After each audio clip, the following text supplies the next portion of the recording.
Amandaland, Amandaland, Amandaland.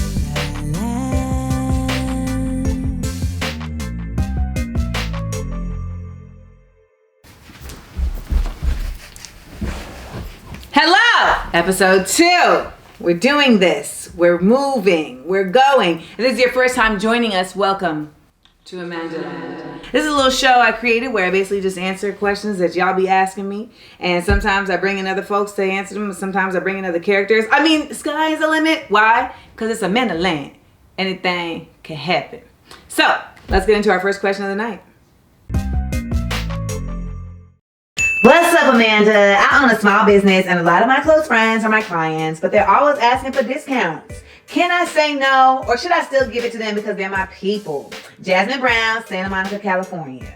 Jazz, yes, you can say no. Let me tell y'all something. All my friends have always bought tickets to my shows. They bought my book, they buy my apparel, etc. because they understand that this is my passion, this is my livelihood. And if your friends don't respect that, then why would you expect the public to respect that? I don't like when we do that to people, when we expect like giveaways from our peoples who we know are putting everything into getting a business started. No, we should honor that and support that and be their first customers and their most giving and supportive customers. So yes, Jasmine, you can absolutely tell them, hey, you're my friend, I appreciate you. However, this is my business and the best way to show support would be actually supporting it financially. And if they can't support it financially, they can at least give you referrals. Pro tip, pro tip. The best way to show support would be actually supporting it financially. And if they can't support it financially, they can at least give you referrals. People stay wanting free shit. It wasn't free for me to start this business.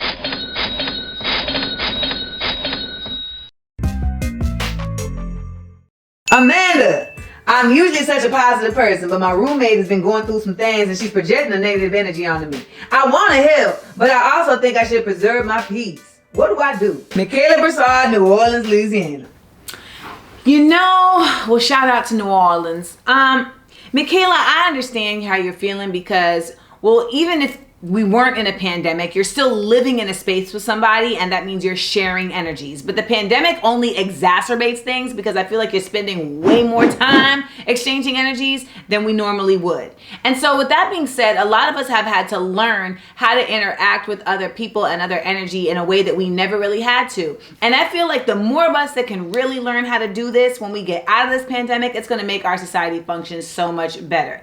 And what it is really becoming adept at knowing how to see someone's energy, relate to it without internalizing it. It's like you got to make a space for it. You know, I hear that all the time with the crystal chicks. You know, they make space. You got to make space for it. You like make space for her. That's what it is, and it means that you're creating a space for that energy to exist that you're honoring and regarding, but you're not taking it in. Because what be happening is sometimes people's energy comes into your space. Then you intermingle with it, and then you internalize it, and now you're dealing with it as if it was your energy and your feelings, which it wasn't to begin with, and now you confused, and then you get defensive, and now there's conflict.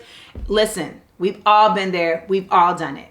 But the real kung fu is when you can learn how to say like, oh, she's got a mood going on. There's that mood, here I am. Let's talk about it. You see? Get your kung fu girl. You got it. I know you do. Good, Amanda. Blackfishing has become a trend where white women change their appearance to look like black women. But do black men want a white woman who looks black? Chandra Banks, Baltimore, Maryland. Chandra, that is quite the quandary. I feel like I could come up with an answer, but why don't we ask an actual black man? My homeboy, brilliant and hilarious comedian, Godfrey. Let's call him up.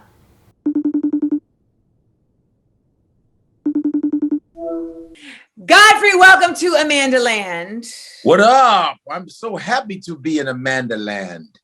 White chicks is out here blackfishing, which is them changing their appearance beyond just like lip filler and booty, but actually trying to look like a black woman. And the question was asked, do black men want a white woman that looks like a black woman?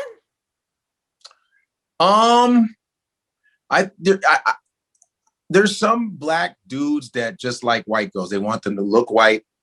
They don't want to be reminded of black women, you know. There are black dudes that will brag. Like, let's just like ignore the blackfishing for now. There are black men that'll brag and go, man, she's just like a black girl though. You know, she got an ass like a black woman though. You know, she has, you know, most black women are really educated. So if she's like a black girl, so you're going, oh, she's like Michelle Obama? Or what is she? Or is she like Eleanor Holmes Norton? What do you mean? Is she like Mary McLeod Bethune? What do you mean? You know what I mean? What are you talking about? You know what I'm saying? They don't think about opening up books when they see a black woman. They think you guys are an amusement ride. Oh, hey girl, you're gonna pop gum and do shit and hey and ha ha. So black men that want white girls to look black and shit, it's because they don't want that black girl, but they want that white status, but want black attributes. Everybody wants black attributes. Right. Because white women they're over the moon when a black dude compliments them on their ass. White girls won't shut the fuck up. They'll go, black guys, they say I got a nice ass. They always want our approval. So then what do you feel when you see the images of white women going so far to emulate black women as changing the color of their skin, putting in extensions that are like natural hair, etc.? It just goes to show you that everybody is jealous of us. It's just a jealousy of us. Because there's a point where you hate somebody so much, you're so envious of them, you hate them because you want to copy them. Because imitation is the sincerest form of flattery. Right. You know, and they know we're the best. They know we're the shit. They know we're the shit. What is your final statement about black men who are attracted to those types of women? You know, I can say a whole bunch of stuff. I said it's some self-hatred shit because all you have to do is get a black girl. It's not Chinese arithmetic. You know it, man. On this show, people ask questions because they want to get honest answers that are constructive and that are intellectual and that are compassionate, unlike other places where questions are asked. Well, let me tell you. First off. There we go. Thank you, Steve. First of all, I just like appreciate you being on Amandaland. I really appreciate that I had the privilege and God has blessed me to be here. Now, the first time I met Steve Harvey, he undressed me with his mustache and I was uncomfortable and I have never. He what? I felt he was like, he just looked me up and down, but it was like his mustache had eyes. And I was like, I'm uncomfortable, dog. There was eyes in his mustache. Yes. He's like, I'm going to tell y'all right now. You looking good as hell. Yeah. Yeah. I'm going to tell you right now. Yeah. You looking good than them. Woo. Yeah. Bye. Bonus question. Bonus question. Now, tonight's bonus question is brought to you by the cookie tin that is found in every black household and never has cookies in it. I ain't never been to nobody's house where this tin had actual butter cookies in it. Now, it might have sewing materials in it. It might have loose change in it. I've even seen Legos in it. But cookies, never that. And tonight is no different because we've got questions. The bonus question.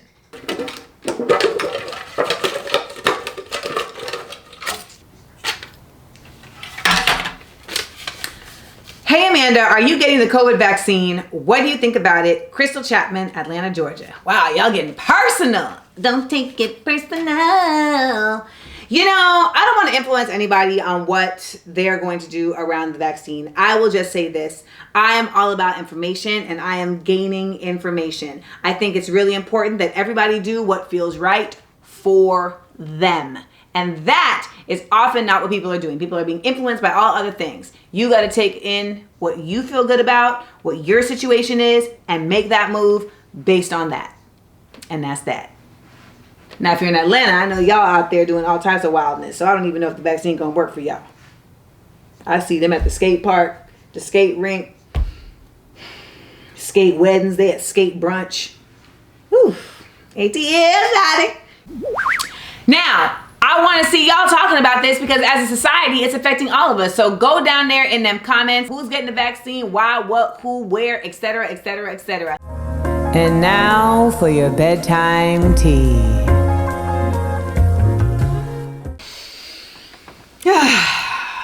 Another one down. Y'all be asking such good questions. Before I go, I don't know if this may have not made it across some people's timelines or their desks, but it still bothers me. So I feel the need to discuss it. The Amy Cooper broad, remember? Take your phone off. Central Park. Take a picture calling the cops. She was the one who called the cops I'm going to tell them there's an African-American man threatening my life. and yoked up her dog at the same time because she didn't like that a black man who was bird watching asked her to leash her dog. And then she definitely lied on the phone.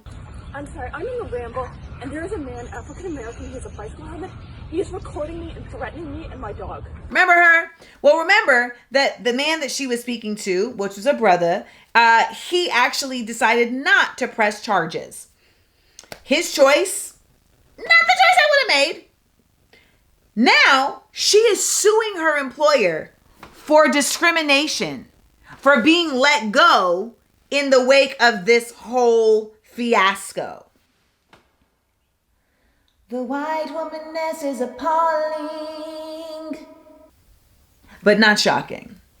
We have allowed it. I personally believe that when he didn't press charges, what he was doing was basically saying, you is kind, you is smart, you is important. So often we feel this need to protect our oppressor, but they're actually just preserving their racism. And we think we're being relenting by saying, we forgive you. But the truth is we're not, because they're not escaping some cruel and unusual punishment. They're simply just escaping accountability. Y'all, too many of us hold restaurants with bad service to more accountability than we do these white people who be literally doing shit to attempt to murder us. You think Amy Cooper didn't know what she was doing? I'm sorry, I can't hear you either. I'm being threatened by a man in the Ramble. Please send the cops immediately. She did, and so did her dog. I know that dog side-eyeing her every day. We got to stop forgiving without repentance. Because the truth is, we are encouraging the behavior to continue. You ain't Jesus. So get down off the cross and get them in community service. She at least should have been banned from Central Park. And she shouldn't have a dog. What if the dog is black?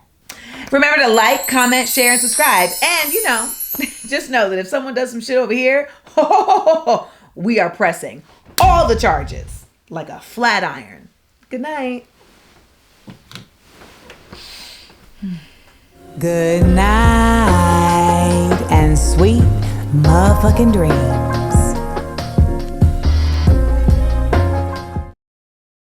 Amandaland, Amandaland, Amandaland.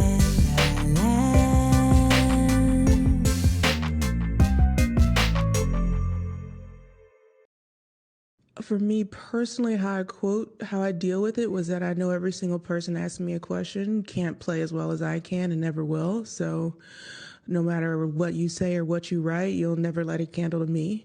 So that's how I deal with it. But each person deals with it differently. Smart